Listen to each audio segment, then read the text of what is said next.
بسم الله الرحمن الرحيم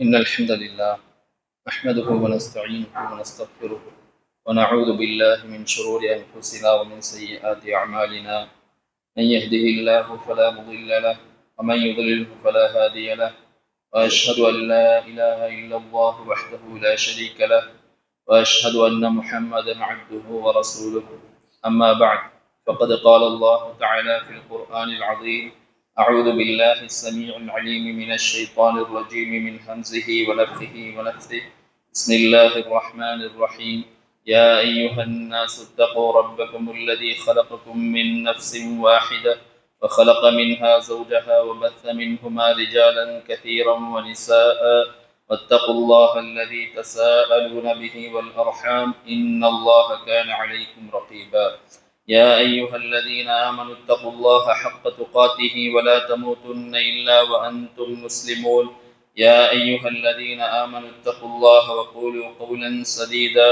يصلح لكم أعمالكم ويغفر لكم ذنوبكم ومن يطع الله ورسوله فقد فاز فوزا عظيما وقال عليه الصلاة والسلام وإن خير الحديث كتاب الله وخير الهدي هدي محمد صلى الله عليه وسلم وشر الأمور محدثاتها وكل محدثة بدعة وكل بدعة ضلالة وكل ضلالة في النار أعوذ بالله من الشيطان الرجيم قل يا عبادي الذين أسرفوا على أنفسهم لا تقنطوا من رحمة الله إن الله يغفر الذنوب جميعا إنه هو الغفور الرحيم கண்ணியத்துக்குரிய இல்லாமல் அல்லாஹின் அடியார்களே, எனது இஸ்லாமிய சகோதர சகோதரிகளே, அல்லாஹு தஆலா ஜுமர் என்ற அத்தியாயத்தினுடைய 53வது வசனத்தில்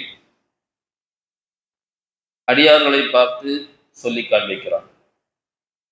நபியே கூறுவீராக, எனது அடியார்களே, உங்களில் எவரும் வரம்பு மீறி தமக்கு தாமே தீங்கிழைத்துக் கொண்ட போதிலும் அல்லாஹின் அருளை பற்றி, அவனுடைய கருணையை பற்றி நீங்கள் நம்பிக்கை இழந்து விட வேண்டாம். கண்ணியத்துக்குரிய சகோதர சகோதரிகளே, இந்த வசனத்திலே அல்லாஹு தஆலா தனது பாவம் செய்த அடியார்களை அழைத்து சொல்லுகின்றான்.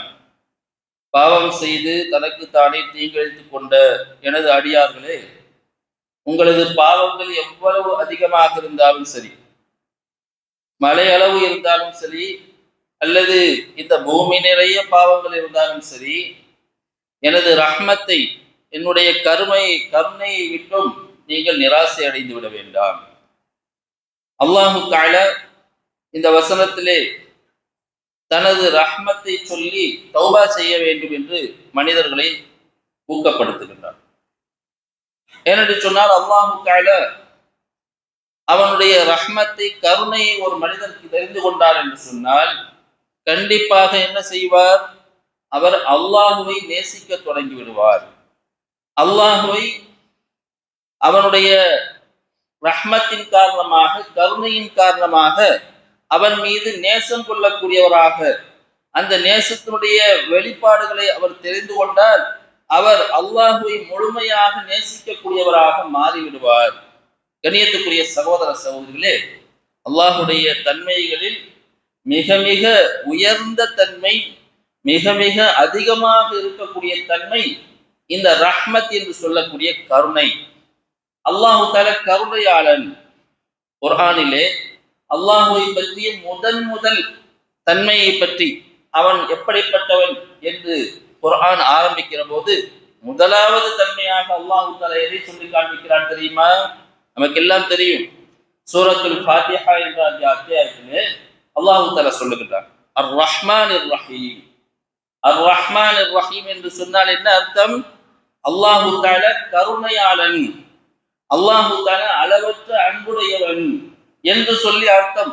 அல்லாஹு தஆலா இதை சொல்லித்தான் தன்னுடைய முதலாவது தன்மையை அல்லாஹு தஆலா விளக்கி காண்பிக்கிறான். கண்ணியத்துக்குரிய சகோதர சகோதரிகளே, சற்று நாம் சிந்தித்து பார்க்க கடமைப்பட்டிருக்கிறோம். இந்த சூரத்துல் ஃபாத்திஹா இது எப்படிப்பட்ட சூரா? கண்டிப்பாக ஒவ்வொரு தொழுகையிலும் ஒவ்வொரு ரக்காத்திலும் அவசியமாக ஓத வேண்டிய ஒரு சூறா. கிட்டத்தட்ட நாம் ஒரு நாளைக்கு இந்த சூறாவை 40 தடவைகள் ஓதுகிறோம். திரும்ப திரும்ப அல்லாஹுவை கருணையாளன், அல்லாஹு தஆலா அளவற்ற அன்புடையவன் என்ற இந்த வசனத்தை எல்லோரும் ஓதியாக வேண்டும். இமாமாக இருக்கட்டும், பின்னால் தொழக்கூடியவராக இருக்கட்டும், தனியாக தொழுபவராக இருக்கட்டும், யாராக இருந்தாலும் ஒவ்வொரு ரக்காத்திலும் ஓதுகிறோம். திரும்ப திரும்ப அல்லாஹுடைய அந்த தன்மையை நாம் என்ன செய்கிறோம்? சொல்லிக்கொண்டே இருக்கிறோம். அப்படிப்பட்ட கருணையாளன் தான் அல்லாஹு தஆலா என்பதை நாம் நன்றாக புரிந்து கொள்ள கடமைப்பட்டிருக்கிறோம்.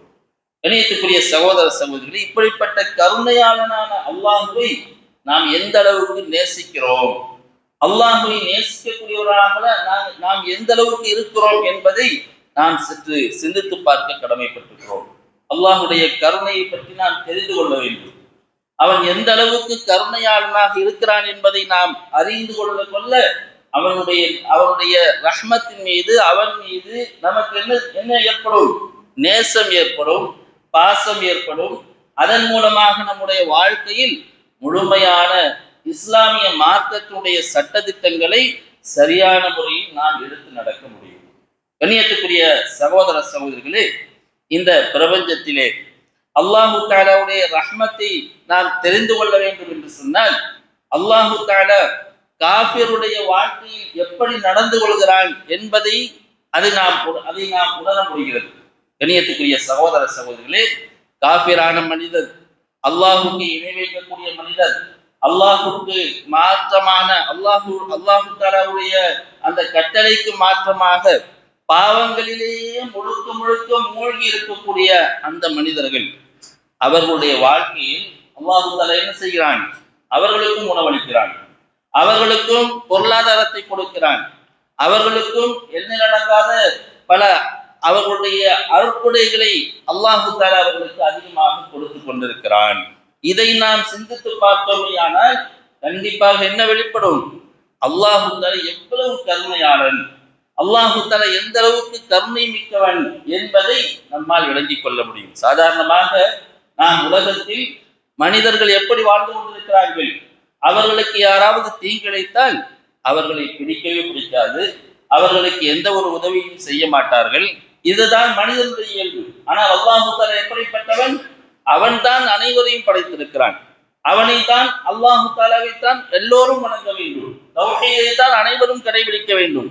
ஆனால் மனிதர்களில் ஏராளமானவர்கள் அல்லாஹுவை நிராகரிக்கக்கூடியவர்களாக, அல்லாஹுக்கு இணை கற்பிக்கக்கூடியவர்களாக, அல்லாஹுடைய சட்டதிட்டங்களை மறுத்து பாவங்களில் மூழ்கி இருக்கக்கூடியவர்களாக இருந்தும் அல்லாஹு தஆலா என்ன செய்கின்றான்? அவர்களுக்கு உணவளிக்கின்றான், அவர்களுடைய பொருளாதாரத்திலும் அபிவிருத்தியை ஏற்படுத்துகின்றான், அவர்களுக்கும் பலவிதமான அற்புதங்களை அள்ளி சொரிந்து கொண்டிருக்கின்றான். இதன் மூலமாக நாம் என்ன செய்ய முடியும்? அல்லாஹு தஆலா எந்த அளவுக்கு கருணை மிக்கவன், எந்த அளவுக்கு ரஹ்மானாக இருந்து கொண்டிருக்கிறான், எந்த அளவுக்கு ரஹீமாக அவன் இருந்து கொண்டிருக்கிறான் என்பதை நம்மால் புரிந்து கொள்ள முடியும். உண்மையை சொல்ல போனால் கண்ணியத்துக்குரிய சகோதர சகோதரிகளே, இந்த வானம், இந்த பூமி, இந்த பிரபஞ்சம், இந்த வளிமண்டலம் அனைத்துமே அல்லாஹுடைய ரஹ்மத்தின் காரணமாகத்தான் நின்று கொண்டிருக்கிறது. இவ்வளவு கம்பீரமாக அது நின்று கொண்டிருக்கிறது. மனிதர்களுடைய வாழ்க்கை எப்படி இருக்கிறது? கண்ணியத்துக்குரிய சகோதர சகோதரிகளே, மனிதன் அவனுடைய பாவங்களின் காரணமாக, அவன் செய்கின்ற அநியாயங்களின் காரணமாக, அல்லாஹுக்கு செய்கின்ற மாற்றமான காரியங்களின் காரணமாக இந்த பூமி வெடித்து விழும் அளவுக்கு இருக்கிறது. அந்த அளவுக்கு அதிகமான பாவங்களை இந்த மனிதன் இங்கே செய்து கொண்டிருக்கின்றான். அந்த பாவங்கள் அந்த அளவுக்கு கொடூரமாக இருந்து கொண்டிருக்கிறது. அப்படி இருந்தும், அப்படிப்பட்ட பாவங்களை இந்த மனிதன் செய்து கொண்டிருந்தும் இந்த வானம் பூமி அனைத்துமே நிலை பெற்றிருக்கிறது என்று சொன்னால் அது யாருடைய ரஹ்மத்தின் காரணமாக, யாருடைய கருணையின் காரணமாக? அல்லாஹு தஆலாவுடைய கருணையின் காரணமாக, அல்லாஹு தஆலாவுடைய ரஹ்மத்தின் காரணமாகத்தான், அவன் கருணையாளனாக இருக்கின்ற காரணத்தினால்தான் இந்த வானம் பூமி இப்போது நின்று கொண்டிருக்கிறது என்பதை நாம் நன்றாக விளங்கிக் கொள்ள வேண்டும். கண்ணியத்துக்குரிய சகோதர சகோதரிகளே, அல்லாஹு தஆலா மனிதனை படைப்பதற்கு முன்பாகவே ஒரு விதியை எழுதி வைத்திருக்கிறான். என்ன விதி தெரியுமா? ரசூலுல்லாஹி ஸல்லல்லாஹு அலைஹி வஸல்லம் சொல்லுகிறார்கள், அல்லாஹ் தஆலா சொல்லுகின்றான், கலபத் ரஹ்மதி கதபி, எனது கோபத்தை எனது கருணை மிஞ்சி விட்டிருக்கிறது. என்னுடைய கோபத்தை நான் எவ்வளவு அதிகமாக கோபப்படுவனாக இருந்தாலும் அதைவிட அதிகமாக நான் கருணையாளன் என்பதை இந்த விதியை அல்லாஹ் தஆலா எழுதி வைத்திருக்கின்றான். எனவேதான் மனிதர்களுடைய பாவங்களின் காரணமாக இந்த வானமும் பூமியும் சின்னாபின்னமாக ஆகியிருக்கும் அந்த நிலையை விட்டும் பாதுகாக்கப்பட்டு அல்லாஹ்வின் கருணை அதிகமாக இருக்கின்ற காரணத்தினால் இந்த வானம் பூமி எல்லாம் இன்றைக்கு நின்று கொண்டிருப்பதை நாம் காண முடிகிறது. கண்ணியத்துக்குரிய சகோதர சகோதரிகளே, இந்த கருணை என்பது மிக ஒரு உன்னதமான ஒரு தன்மை. இது மனிதர்களிடத்திலும் இருக்க வேண்டும் என்று அல்லாஹு தஆலா விரும்புகின்றார். கருணை, இரக்க குணம், அடுத்தவர்கள் மீது பாசம் காட்டுவது, அன்பு காட்டுவது, அவர்களுக்கு எந்த விதமான தீங்கையும் ஏற்படுத்தாமல் இருப்பது, இப்படிப்பட்ட இந்த குணத்தை அல்லாஹு தஆலா தனக்கு மாத்திரமல்ல அடியார்களிடத்திலும் அந்த தன்மை இருக்க வேண்டும் என்று அல்லாஹு தஆலா விரும்புகின்றான்.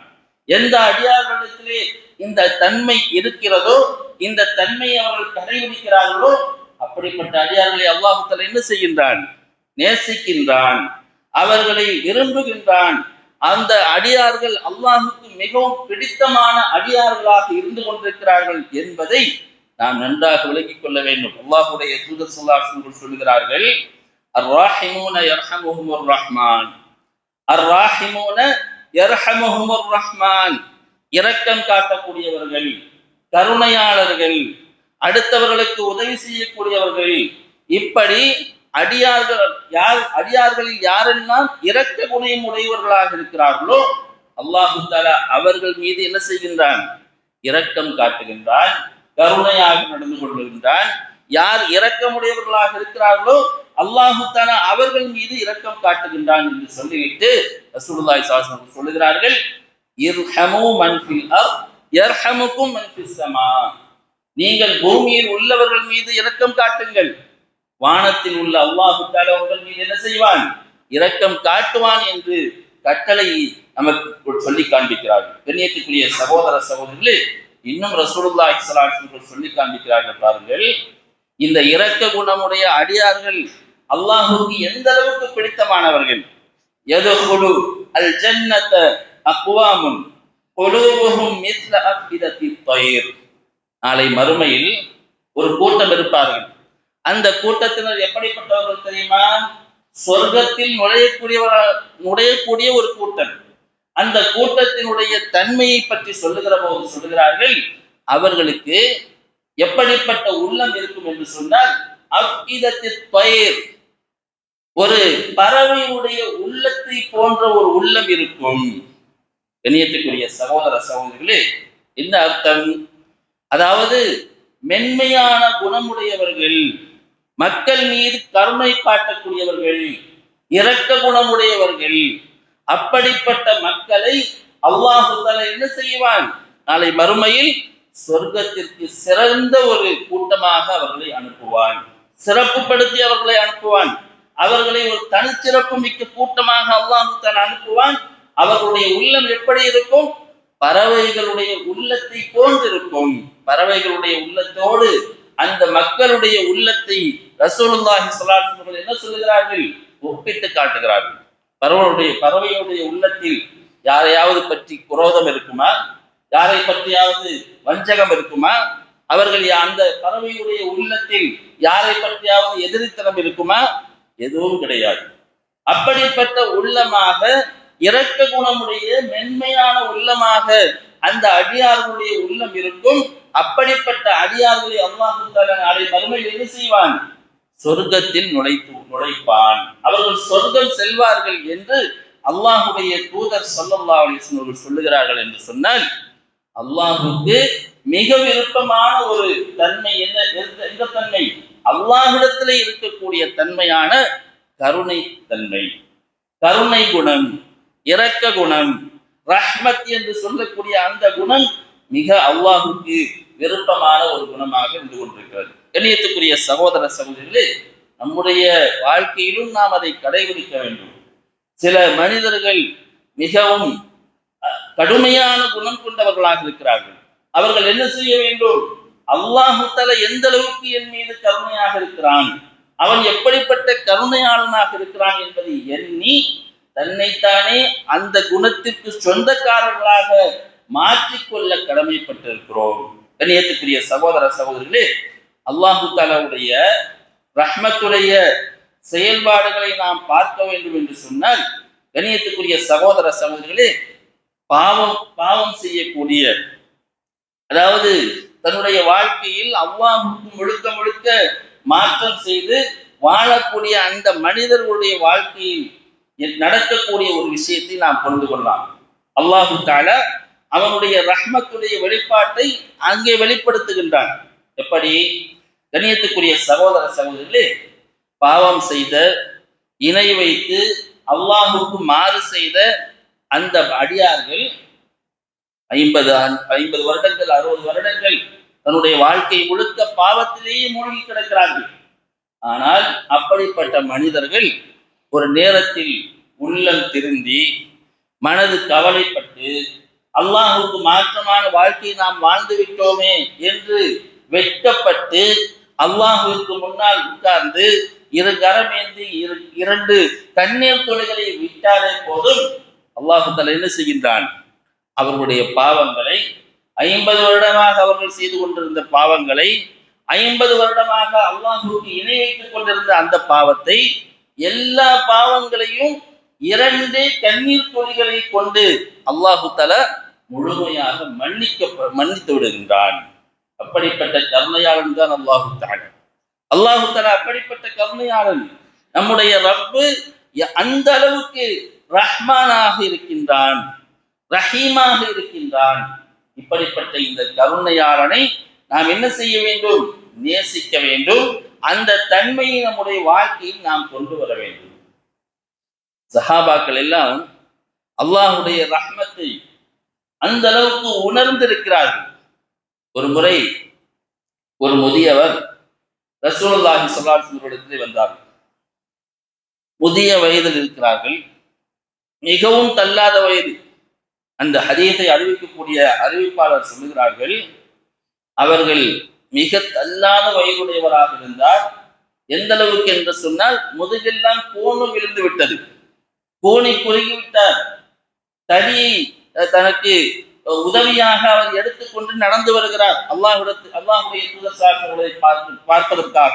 இப்படி நடந்து வரக்கூடிய அவருடைய முதிர்ச்சியின் காரணமாக அவருடைய உருவ முடிகள் எல்லாம் கண்களை மறைத்து விட்டது. அந்த அளவுக்கு முதிய ஒரு மனிதர், ஒரு தள்ளாத வயதுடைய மனிதர், அவர் கவலைப்படுகிறார். என்ன கவலைப்படுகிறார்? தன்னுடைய வாழ்க்கையில் நான் செய்த இந்த பாவங்கள், இவ்வளவு பாவங்கள், இவ்வளவு முதியவராக இருக்கிறார் என்று சொன்னால் அவர் எவ்வளவு காலமாக பாவத்தில் மூழ்கி இருப்பார். அந்த முதியவர் அல்லாஹுடைய தூதரை பார்த்து சொல்லுகிறார், அல்லாஹ்வின் தூதரே, ஒரு மனிதன் உலகத்திலே இருக்கக்கூடிய எல்லா பாவங்களையும் செய்து விட்டான், எந்த ஒரு பாவமும் அவன் செய்யாதது கிடையாது. அப்படிப்பட்ட மிகப்பெரிய ஒரு பாவி, அவன் செய்யாத பாவமே கிடையாது. எந்த அளவுக்கு என்று சொன்னால், அவன் செய்த பாவங்களை மக்களுக்கு மத்தியில், மனிதர்களுக்கு மத்தியில் பங்கிட்டு கொடுத்தால் அனைத்து மனிதர்களும் அழிந்து விடுவார்கள். அந்த அளவுக்கு மிகப்பெரிய ஒரு பாவி. இந்த பாவியை அல்லாஹு தஆலா மன்னிப்பானா? அல்லாஹு தஆலா இப்படிப்பட்ட பாவம் செய்த மனிதரை அல்லாஹு தஆலா மன்னிப்பானா? அல்லாஹ்விடத்தில் அவனுக்கு மன்னிப்பு கிடைக்குமா என்று அல்லாஹுடைய தூதர் ஸல்லல்லாஹு கேட்கிறார்கள். கண்ணியத்துக்குரிய சகோதர சகோதரர்களே, அல்லாஹுடைய தூதர் ஸல்லல்லாஹு இந்த கேள்வியை கேட்டுவிட்டு சொன்னார்கள், ஹல் அஸ்லம்த, நீங்கள் இஸ்லாத்தை ஏற்றிருக்கிறீர்களா? நீங்கள் கலிமா சொல்லி இருக்கிறீர்களா என்று கேட்கிறார்கள். அவர் சொன்னார், அஷ்ஹது அல்லா இலாஹ இல்லல்லாஹ் வ அஷ்ஹது அன்ன முஹம்மதர் ரசூலுல்லாஹ். நான் கலிமா சொல்லி இருக்கிறேன், நான் முஸ்லிம் தான், அல்லாஹையும் அவனது தூதரையும் ஏற்றிருக்கிறேன் என்பதை சொன்ன பிறகு அல்லாஹுடைய தூதர் சாஸ்திரங்கள் சொன்னார்கள், அப்படி என்றால் நீர் சென்று மீதமுள்ள வாழ்க்கையில் இன்னும் மிஞ்சி இருக்கக்கூடிய காலத்தை நன்மையை அதிகமாக செய்து பாவத்தில் இருந்து முழுமையாக விலகி வாழுங்கள். அல்லாஹு தஆலா உங்களுடைய தீமைகளை, நீங்கள் செய்த பாவங்களை அனைத்தையும் நன்மைகளாக மாற்றி விடுவான். எவ்வளவு பெரிய விஷயம்! கண்ணியத்துக்குரிய சகோதர சகோதரிகளே, அல்லாஹுடைய தூதர் ஸல்லல்லாஹு அலைஹி வஸல்லம் சொல்லுகிறார்கள், அவர்களுடைய வாக்கு என்ன செய்வான் அல்லாஹு தஆலா? இப்படி அந்த பாவங்களை எல்லாம் நினைத்து வருந்தி தௌபா செய்து மனம் திருந்தி அல்லாஹ்விடத்திலே நாம் முறையிட்டோம் என்று சொன்னால், தௌபா செய்தோம் என்று சொன்னால், அல்லாஹு தஆலா என்ன செய்வான்? அனைத்து பாவங்களையும் நன்மைகளாக மாற்றி விடுவான். இதை கேட்ட பிறகு அந்த மனிதர் மிகவும் ஆச்சரியப்படுகிறார். மிகவும் ஆச்சரியப்படுகிறார். ஆச்சரியப்பட்டு சொல்லுகிறார், அல்லாஹ்வின் தூதரே, எல்லா பாவங்களையும் அல்லாஹ் தஆலா நன்மைகளாக மாற்றி விடுவானா? அனைத்து பாவங்களையும் அல்லாஹ் தஆலா நன்மையாக மாற்றி விடுவானா? ஆம். அல்லாஹ்வுடைய தூதர் சொன்னார்கள், ஆம்.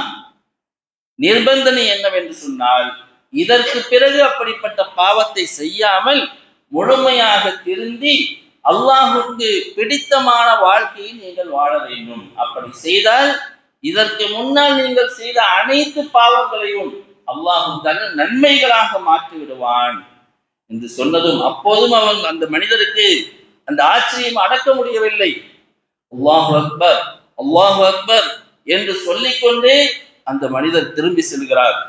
அந்த ஹதீஸை அறிவிக்கக்கூடிய சஹாபி சொல்லுகிறார்கள், அந்த மனிதர் ஆச்சரியப்பட்டு அல்லாஹு அக்பர், அல்லாஹு அக்பர் என்று சொல்லிக்கொண்டே சென்று கொண்டிருக்கிறார்.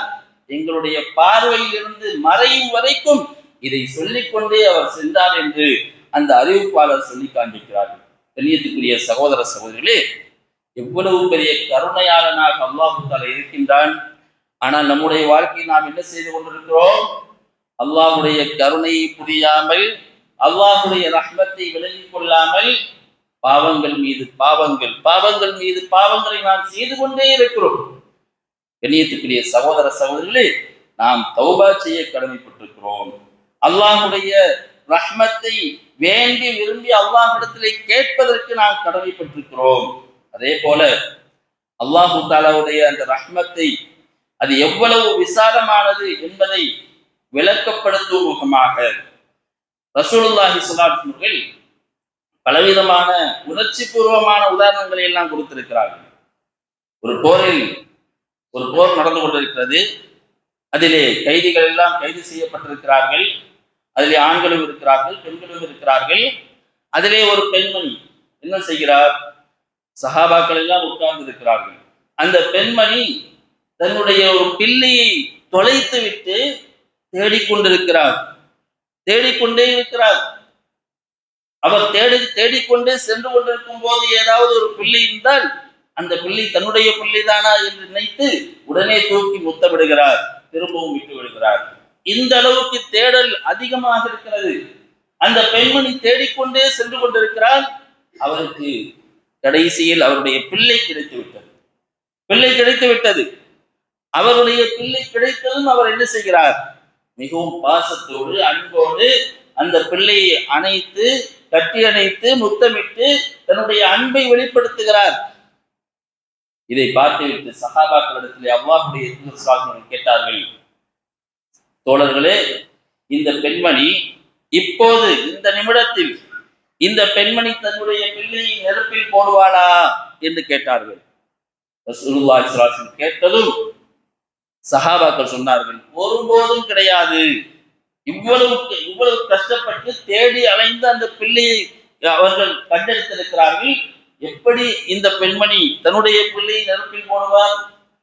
எந்த அளவுக்கு பாசம் உள்ள ஒரு தாய் என்று சொல்லி சஹாபாக்கள் சொன்னதும் நன்றாக விளங்கிக் கொள்ளுங்கள். அல்லாஹு தஆலா இந்த தாயை விட தன்னுடைய அடியார்கள் மீது பன்மடங்கு அதிகமாக கருணையாளனாக இருக்கின்றான், அன்பு செலுத்தக்கூடியவனாக இருக்கின்றான், கருணை காட்டக்கூடியவனாக இருக்கின்றான் என்று சொல்லி அந்த அல்லாஹுடைய ஒரு தாயுடைய அன்பை சுட்டிக்காட்டி அல்லாஹுடைய தூதர் சாசனங்கள் விளக்கப்படுத்துகிறார்கள். இந்த அளவுக்கு கருணையாளன் அல்லாஹு தஆலாவுடைய கருணையை நாம் சிந்தித்து பார்த்தோமே ஆனால் ஒருபோதும் யாரிடத்திலும் குறை சொல்லவே மாட்டோம், யாரிடத்திலும் குறை சொல்லிக் கொண்டு இருக்க மாட்டோம். எனக்கு இது கிடைக்கவில்லை, எனக்கு அது கிடைக்கவில்லை, எனக்கு இப்படி இருக்கிறது, எனக்கு அப்படி இருக்கிறது, எதுவுமே சொல்ல மாட்டோம். அந்த அளவுக்கு மிகப்பெரிய கருணை உடையவன் தான் அந்த அல்லாஹ் தஆலா. கண்ணியத்துக்குரிய சகோதர சகோதரர்களே, நாளை மறுமையில் பரிந்துரை செய்யப்பட்டு பாவிகள் எல்லாம் மன்னிக்கப்படுவார்கள். பாவம் செய்த அடியார்கள் பரிந்துரையின் மூலமாக மன்னிக்கப்படுவார்கள். அப்படி பரிந்துரை செய்யக்கூடிய அந்த நேரத்திலே முதலாவதாக மலக்குமார்கள் வருவார்கள். அல்லாஹ்வுடைய அனுமதியோடு அல்லாஹ்விடத்திலே சில அடியார்களுக்காக பரிந்துரை செய்வார்கள். அவர்கள் மன்னிக்கப்பட்டு விடுவார்கள். அதற்கு பிறகு நபிமார்கள், அதற்கு பிறகு முஃமின்கள், இப்படி எல்லோருடைய பரிந்துரையும் முடிந்துவிடும். அதற்கு பிறகு அல்லாஹ் தஆலா சொல்லுவான், ஷஃபஅத்தில் மலாயிகத்து وشفع النبيون وشفع المؤمنون ولم يبق إلا أرحم الراحمين. எல்லோருடைய சிபாரிசும் முடிந்து விட்டது, எல்லோருடைய பரிந்துரையும் முடிந்து விட்டது. இன்னி மீதம் உள்ளது யாருடைய பரிந்துரை என்று சொன்னால் அர்ஹமுர் ராஹிமீன் ஆகிய என்னுடைய பரிந்துரை தான், என்னுடைய ஷஃபாஅத்து தான் மீதி இருக்கிறது என்று சொல்லிவிட்டு அல்லாஹ் தஆலா என்ன செய்வான், ஜஹன்னத்திலே கையை விட்டு அல்லாஹ் தஆலா தனது கையை விட்டு ஒரு பிடி அடியார்களை அல்லாஹ் தஆலா வெளியேற்றுவான். ஒரு பிடி அடியார்கள், அல்லாஹ்வுடைய ஒரு பிடி அடியார்கள் எத்தனை பேர் இருப்பார்கள் யாருக்கும் தெரியாது. ஏராளமான அடியார்கள் இருப்பார்கள். அந்த ஒரு பிடி அடியார்களை அல்லாஹ் தஆலா வெளியேற்றி அல்லாஹ் தஆலா அவர்களை, அவர்களுடைய உடம்பு கருகி போய் நிலக்கரி போல இருக்கும், கரியை போல இருக்கும். அப்படிப்பட்ட அவர்களுடைய உடல்களை ஹயாத் என்று சொல்லக்கூடிய ஆற்றிலே முக்கி அவர்களை செழிப்பாக்கி சொர்க்கத்தில் நுழைவிப்பான். யார் தெரியுமா அது? எப்படிப்பட்ட அடியார்கள் தெரியுமா? கண்ணியத்துக்குரிய சகோதர சகோதரி, மிகப்பெரிய கருணையாளன். இந்த உலகத்திலே அந்த அடியார்கள், அல்லாஹ்வுடைய பிடியில் ஒரு பிடி அடியார்கள் இருக்கிறார்களே, அந்த அடியார்கள் எப்படிப்பட்டவர்கள் என்று சொன்னால் லம் யஅமலு கைரன் கத். ரசூலுல்லாஹி ஸல்லல்லாஹு அலைஹி வஸல்லம் சொல்லி காண்பிக்கிறார்கள், லம் யஅமலு கைரன் கத். உலக வாழ்க்கையில் ஒரு நன்மையான காரியத்தையும் அவர்கள் செய்திருக்க மாட்டார்கள். வெறுமனே தௌஹீதை ஏற்றிருப்பார்கள், அவ்வளவுதான். தௌஹீதை மாத்திரம் ஏற்றிருப்பார்கள், எந்த விதமான நன்மையான காரியங்களையும் செய்திருக்க மாட்டார்கள். அப்படிப்பட்ட அடியார்களை அல்லாஹ் தஆலா தனது கருணையின் மூலமாக, தனது ரஹ்மத்தின் மூலமாக, தன்னுடைய இரக்க குணத்தின் மூலமாக அவர்களை நரகத்திலிருந்து வெளியேற்றி சொர்க்கத்திற்கு அனுப்புவான் என்று அல்லாஹ்வுடைய தூதர் ஸல்லல்லாஹு அலைஹி வஸல்லம் சொல்லி காண்பிக்கிறார்கள் என்று சொன்னால் மிகப்பெரிய கருணையாளன் அர் ரஹ்மான் அர் ரஹீம். அல்லாஹ் தஆலா மிகப்பெரிய கரீமாக இருந்து கொண்டிருக்கிறான். கண்ணியத்துக்குரிய சகோதர சகோதரிகளே, அப்படிப்பட்ட அந்த ரஹ்மான் நாளை மறுமையில் எந்த அளவுக்கு கருணையோடு நடந்து கொள்வான் என்று சொன்னால், அல்லாஹ்வுடைய ரஹ்மத், இரக்கம், கருணை எந்த அளவுக்கு நாளை மறுமையில் மக்களுக்கு மத்தியில், மனிதர்களுக்கு மத்தியில் பங்கீடு செய்யப்படும் என்று சொன்னால், அதை பார்த்துவிட்டு, அது அந்த அல்லாஹ்வுடைய கருணையான நடவடிக்கைகளை பார்த்துவிட்டு ஷைத்தானே ஒரு கட்டத்தில் ஆசைப்படுவான், என் மீதும் கருணை காட்டப்படும் என்று. இன்று என் மீதும் கருணை காட்டப்படும், என்னையும் அல்லாஹ் தஆலா மன்னித்து விடுவான் என்று சொல்லி ஷைத்தானும் கூட ஒரு கட்டத்தில் அவனுடைய அல்லாஹ் தஆலாவுடைய கருணையான நடவடிக்கைகளை பார்த்து ஆசைப்படுவான் என்று அல்லாஹ்வுடைய தூதர் ஸல்லல்லாஹு அலைஹி வஸல்லம் சொல்லி காண்பிக்கிறார். அந்த அளவுக்கு கருணையாளர். ஆனால் அவருடைய கருணையை நாம் விளங்கிக் கொள்ளாமல் நாம் இன்றைக்கு ஏராளமான பாவங்களில் நாம் ஈடுபட்டுக் கொண்டிருக்கிறோம். அல்லாஹ் தஆலா மன்னித்து விடுவான் என்று சொல்லியே ஏராளமான பாவங்களில் நாம் ஈடுபட்டுக் கொண்டிருக்கிறோம். நானாக இருந்தாலும் சரி, இங்கே இருக்கக்கூடியவர்களாக இருந்தாலும் சரி, கண்ணியத்துக்குரிய சகோதர சகோதரிகளே. ஆனால் அல்லாஹ் தஆலா கருணையாளன்.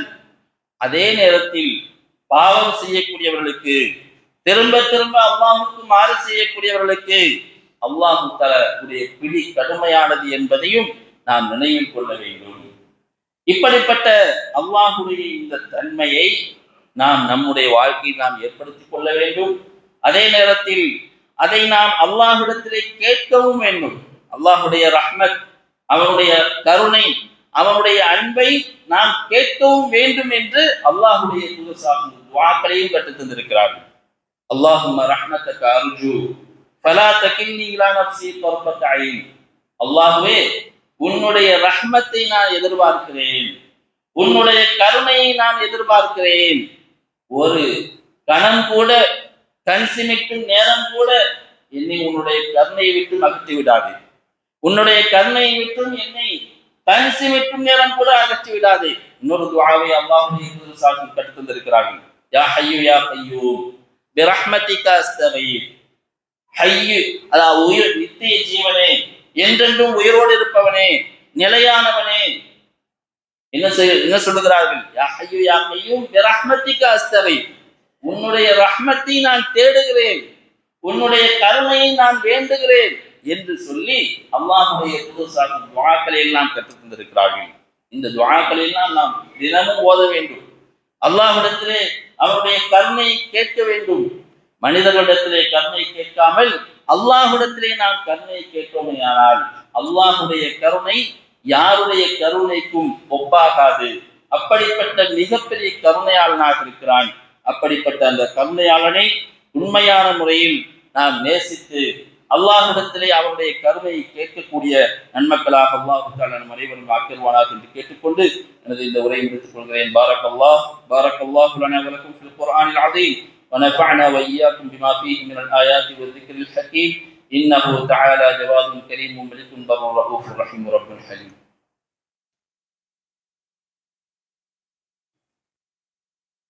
இன்னல் ஹம்தலில்லாஹ் நஹ்மதுஹு வ நஸ்தஈனுஹு வ நஸ்தக்ஃபிருஹு ونعوذ بالله من شرور أنفسنا ومن سيئات أعمالنا. من يهده الله فلا مضل له ومن يضلل فلا هادي له. وأشهد أن لا إله إلا الله وحده لا شريك له وأشهد أن محمدا عبده ورسوله. أما بعد، إن الله وملائكته يصلون على النبي يا أيها الذين آمنوا صلوا عليه وسلموا تسليما. اللهم صل على محمد وعلى آل محمد كما صليت على إبراهيم وعلى آل إبراهيم إنك حميد مجيد. اللهم بارك على محمد وعلى آل محمد كما باركت على إبراهيم وعلى آل إبراهيم إنك حميد مجيد. صل على جميع الأنبياء والمرسلين والملائكة المقربين والخلفاء الراشدين. اللهم انصر من نصر دين محمد صلى الله عليه وسلم واجعلنا منهم آمين. واخذل من خذل دين محمد صلى الله عليه وسلم ولا تجعلنا منهم آمين. عباد الله رحمكم الله، إن الله يأمر بالعدل والإحسان وإيتاء ذي القربى وينهى عن الفحشاء والمنكر والبغي يعظكم لعلكم تذكرون. ولذكر الله أكبر والله يعلم ما تصنعون.